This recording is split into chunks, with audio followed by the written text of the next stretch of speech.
Bonjour et bienvenue à notre toute première émission d'Alterna, le magazine santé qui vous fait découvrir les médecines alternatives. Le thème de cette semaine est une pratique bien méconnue, parfois étonnante et pleine de secrets. Nous allons vous dévoiler les vertus de l'hypnose. Alors que cette pratique véhicule bien des clichés, on peut penser que ce n'est qu'un phénomène de spectacle. C'est avant tout une méthode qui se veut rassurante et thérapeutique. Et pour vous le prouver, vous serez en immersion avec un hypnotiseur de rue. Ensuite, notre équipe vous emmènera à la découverte d'une dentiste qui utilise l'hypnose sur ses patients. Et pour en parler, nous recevrons comme invité Christophe Pank, hypnothérapeute, ainsi que Claude Pinault, qui a su guérir grâce à l'auto-hypnose. Et mais tout de suite, regardons le reportage d'Alexandre Leno sur la pratique étonnante de l'hypnose de rue. Ce qui fait une bonne hypnose, c'est les intentions. Je dirais qu'en fait, c'est primordial. Je vais te proposer l'hypnose sous forme de jeu d'imagination. Plus ta main va naturellement tomber vers le bas, de plus en plus, de mieux en mieux, encore et encore. Tandis qu'ici, c'est beaucoup plus léger, comme si on avait mis plein de ballons, tu vois. Tandis que cette main descend, il y avait plein de ballons, de plus en plus, de mieux en mieux, encore et encore. Et ça fait tout seul. Vraiment, dans notre conception d'hypnose, c'est vraiment ça. Je t'apporte du bien et toi, tu m'apportes du bien en échange. Donc, si on parlait en fait de philosophie, ou je dirais plus d'hypnosophie, en fait, ça serait vraiment ça. C'est vraiment, voilà, on partage un bon moment. Ensemble, on se veut du bien et je vais te donner les outils qu'il faut justement pour que tu puisses avoir des journées les plus joyeuses et les plus optimales. On a l'impression que c'est violent, que c'est brutal et que le volontaire n'est pas respecté. Mais quand on creuse un peu ce qu'il y a derrière la peinture, on se rend compte qu'il y a vraiment une relation qui se crée. C'est pas tant le fait que l'hypnotiseur a un pouvoir, c'est le fait que la relation qui se crée entre l'hypnotiseur et l'hypnotisé amène à créer un changement, amène à créer quelque chose de concret finalement. L'hypnose de rue a pour vocation de créer des rapports humains. On s'aperçoit que de nos jours, du moins à Paris, on a du mal à établir des contacts avec les gens. Et l'hypnose, c'est un excellent outil pour ça. C'est un excellent outil pour se permettre de se découvrir et de faire découvrir des facettes que la personne ne soupçonnait même pas.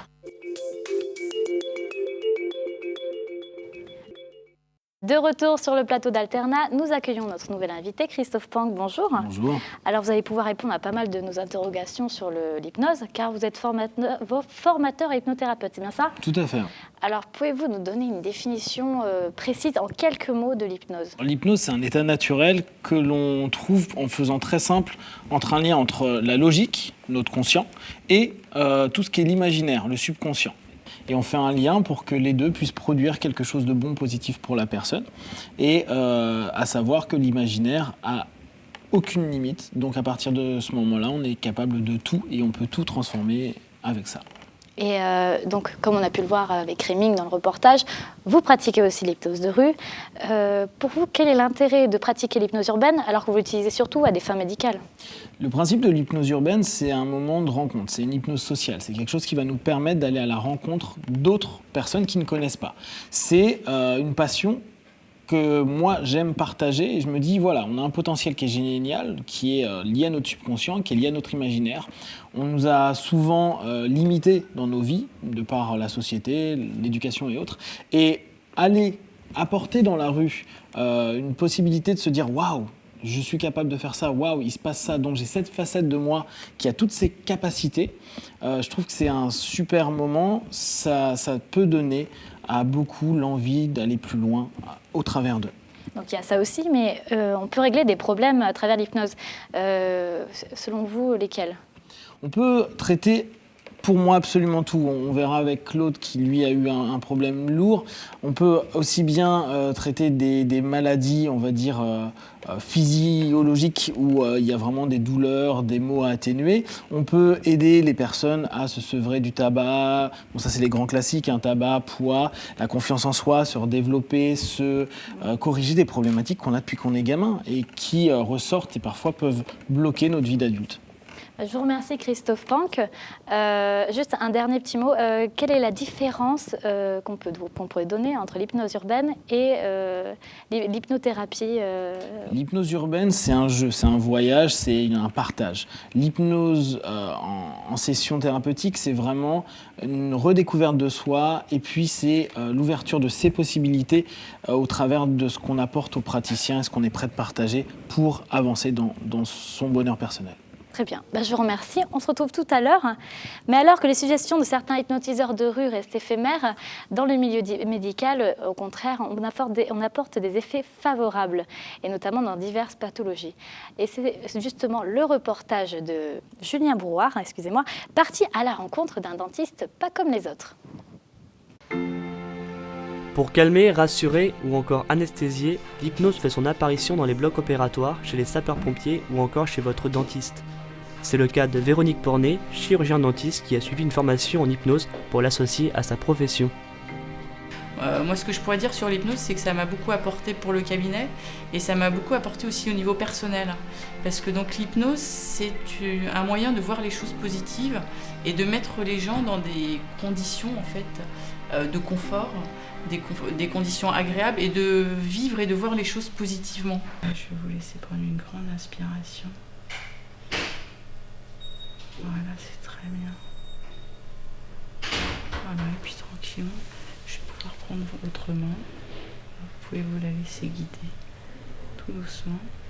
Dans le domaine de la médecine, c'est utiliser l'hypnose pour les psychothérapies ou les thérapies. Il y a énormément d'applications dans l'hypnose. Donc, bien sûr, moi en première application, c'est très souvent sur des phobies dentaires. Ça peut marcher sur tous les patients. À partir du moment où les gens acceptent de se laisser aller et de se laisser guider dans ce schéma d'hypnose. Mais par contre, un patient qui est réfractaire et qui va dire non, qu'est-ce que c'est ça, moi j'y crois pas, je veux pas essayer, c'est vrai que là ça ne va pas marcher. Où le patient se focalise sur ses sens, on a une forme de dissociation de l'esprit, c'est ça le principe de l'hypnose. C'est-à-dire que le patient n'est ni endormi, ni complètement dans un état second, c'est juste qu'il pense à autre chose. Et donc le patient a vraiment son libre arbitre dans l'hypnose. J'essaye un petit peu de suggérer aux patients qui sont un petit peu stressés ou dépressifs d'une manière générale, à leur faire comprendre que par l'hypnose, c'est eux qui se conditionnent en fait.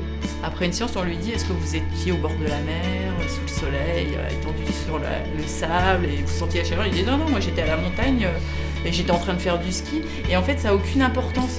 À partir du moment où le patient se sent bien, et il y a plein de patients qui disent mais moi je sais même plus, j'ai pensé à 36 000 trucs, je suis incapable de dire à quoi j'ai pensé ou j'étais dans un nulle part confortable. Voilà. C'est un moyen thérapeutique qui est quand même maintenant de plus en plus utilisé.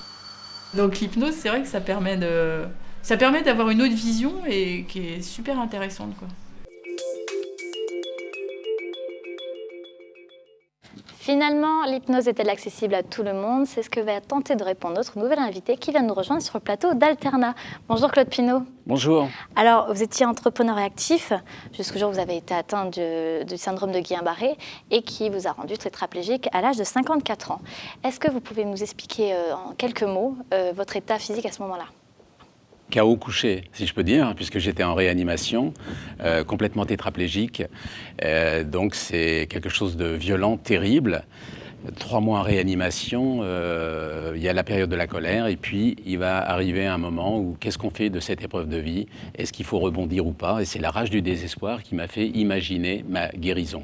C'est là que, d'une manière intuitive, j'ai eu envie de continuer toujours à entretenir cette zone du cerveau en faisant un voyage immobile, en m'imaginant le mouvement sans cesse. Et justement, vous avez souhaité de partager votre expérience à travers plusieurs de vos livres, notamment celui-ci, J'ai choisi de me battre, j'ai choisi de guérir. Concrètement, quel est le déclic qui vous a permis de sortir de cette tétraplégie, qui vous a permis de pratiquer l'auto-hypnose? En fait, j'ai imaginé toutes les choses positives que je n'avais pas goûtées vraiment dans le cœur, dans les sens, au quotidien. J'ai voulu faire en sorte que les zones de mon cortex cérébral ne se ne se rétrécissent pas au profit des idées noires, par exemple. Et j'ai fait comme une gymnastique mentale. Je la qualifiais comme ça, moi qui avais fait du marathon. La ligne d'arrivée de mon marathon, pour moi, c'était la guérison. Mais pour arriver jusqu'au bout de ma ligne de guérison, il fallait que je m'entraîne sans cesse, tous les jours, toutes les heures, toutes les minutes. J'étais imbibé de ça, je voulais devenir une éponge à bonheur, reprendre tout ce qui était extraordinairement positif dans ma vie d'avant, c'est-à-dire les gestes simples, serrer mes enfants dans les bras, marcher sur le sable chaud des plages, faire des câlins à ma femme, tout ce qui était positif. Je me faisais un film positif sans arrêt. D'ailleurs, j'avais demandé à ce que je n'ai pas de télévision dans ma chambre. Je voulais vraiment me faire des films personnels, rêver à marcher et à reprendre les clés de mon corps en pensée, si je peux dire. Mais cette réaction que vous avez eue, cette pratique que vous avez, vous la connaissiez déjà ou vous l'avez eue instantanément, c'est venu de vous D'une manière intuitive. C'est-à-dire, j'y suis allé à l'arrache, quoi. J'avais ça en moi, c'est la rage du désespoir. Très bien. Merci beaucoup, Claude Pinault. On retrouve dès maintenant le sketch de la semaine qui va. On va parler un petit peu de l'hypnose de manière décalée.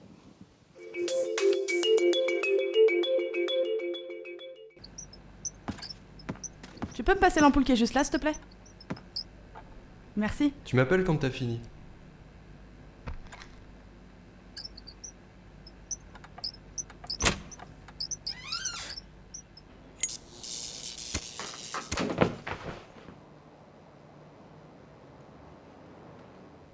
Si j'avais appelé les secours plus tôt, elle n'aurait pas eu de séquelles. C'est à ce moment-là que j'ai décidé d'arrêter de fumer. Dormez. Ça fera 500 €. Et c'est à ce moment-là que j'ai décidé de m'auto-hypnotiser. Ça marche, et c'est gratuit. Mais ça marchait trop bien. L'hypnose modifiait mon état de conscience. Créant ainsi un cercle infernal, faisant que j'en étais arrivé à un stade d'hypnose datable au carbone 14. Et je branche ça là? Ce qui pouvait provoquer des situations parfois dangereuses et un peu bizarres.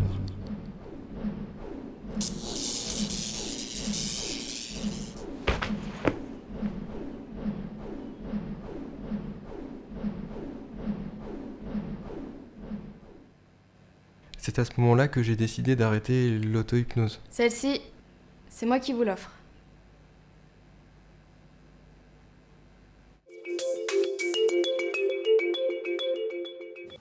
Comme notre sceptique personnage, bien que décalé, on peut penser que l'hypnose est tellement mystérieuse qu'on peut en avoir un petit peu peur. Est-ce que vous, Christophe Pank, vous pensez que certaines thérapies peuvent tourner au drame ou, enfin j'exagère, mais puissent être un peu dangereux quand même?